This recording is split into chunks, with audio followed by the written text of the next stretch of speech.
Bonjour Olivier, merci d'accepter de répondre à nos questions. Alors, comment as-tu connu l'ANA Seine-Ariège? Eh bien, en fait, il y a une dizaine d'années, mon ex-épouse a été mutée en Ariège, donc je suis venu m'installer dans ce département. Je venais de la région parisienne et j'étais quand même déjà naturaliste. Donc la première chose que j'ai faite, c'était de venir à un festival nature et j'en ai profité pour prendre des premiers contacts. Voilà. Parce que j'avais déjà des envies très précises. Je voulais voir les animaux que j'avais pas encore vus, par exemple Calotriton des Pyrénées ou la vipère aspic. Et j'ai rencontré des adhérents qui m'ont fort aimablement amené pour aller voir ces espèces-là. Voilà, donc ça a créé un lien immédiat et rapide avec l'association. Pourquoi as-tu fait le choix d'adhérer à l'association? Bah, pour moi, c'était évident. Je m'installais en Ariège, j'étais naturaliste. Bah, la première chose qu'il fallait faire, c'était être adhérent de l'ANA, quoi. C'était que les salariés et d'autres amateurs de l'association m'emmènent faire des balades et découvrir des endroits et des espèces intéressantes. Mes premières années d'adhésion, j'ai fait énormément de sorties qui étaient au catalogue des 4 saisons de la nature. As-tu eu envie de t'impliquer davantage et pourquoi faire? J'ai proposé des sorties dans le cadre des 4 saisons de la nature. Donc j'ai animé des sorties avec à dominante herpétologie, puisque euh, comme une des premières personnes que j'ai rencontrées dans l'association, c'était Claudine Delmas, qui était herpétologue, et qu'elle était partie vivre à Toulouse. Du coup, j'étais devenu un peu l'herpétologue de service, quoi. Et puis voilà, j'ai fini par essayer de mettre en place un groupe de bénévoles passionnés d'herpétologie, ou en tout cas intéressés par l'herpétologie, donc qui s'appelle le groupe Herpéto de l'ANA.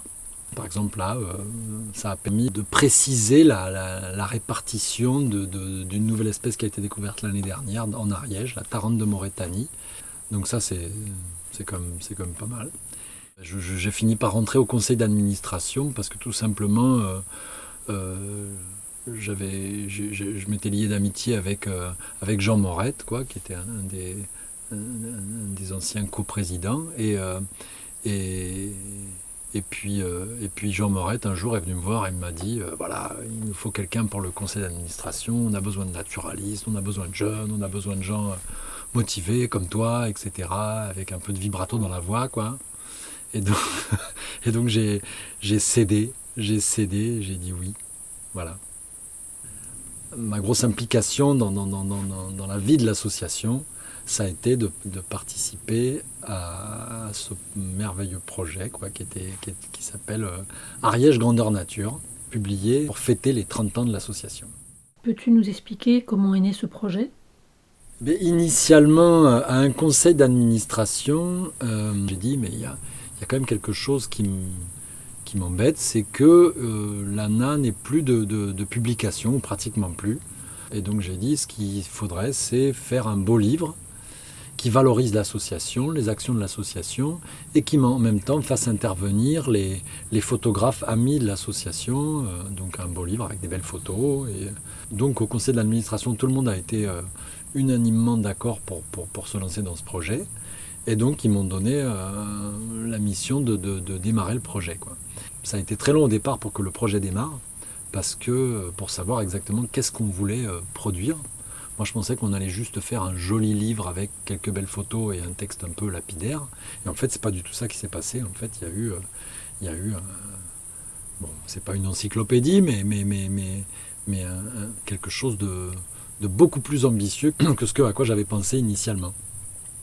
Et, euh, et je suis très fier d'avoir participé à ce projet, puisqu'il y a eu des moments un peu de doute, des moments où la charge de travail a été très forte, quoi. Ça a duré 3 ans, avec une implication qui a été croissante, jusqu'à la fin, on se voyait toutes les semaines, quoi. Et quand on ne se voyait pas, on travaillait pour finaliser le livre. Voilà, donc ce livre est sorti, c'est une super, super belle aventure.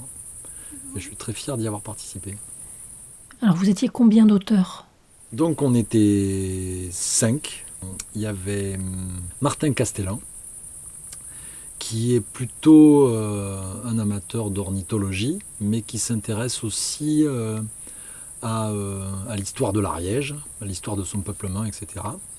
Et puis Hervé Duval, qui est un retraité de l'INRA et donc qui est plutôt spécialisé dans la botanique et en particulier dans les arbres. Ensuite, il y a Julien Garrigue, qui est un peu le monsieur gypaète barbu d'Ariège, le monsieur grand rapace d'Ariège, qui est un ancien salarié de l'ANAM et qui met en place un réseau d'amateurs pour faire le suivi de ces grands rapaces. Julien Vergne, qui est salarié de l'ANA CNEN Ariège, et moi-même, donc, qui suis instituteur à Foix et herpétologue amateur depuis longtemps. Est-ce que tu aurais envie de développer d'autres projets bénévoles dans les années à venir? Je dirais que dans un futur proche, je souhaite développer ce groupe herpéto de l'ANA pour des actions plus concrètes, comme par exemple, au hasard, rééditer un atlas des amphibiens et reptiles d'Ariège. Voilà, c'est un projet que j'aimerais bien réaliser. Ouais.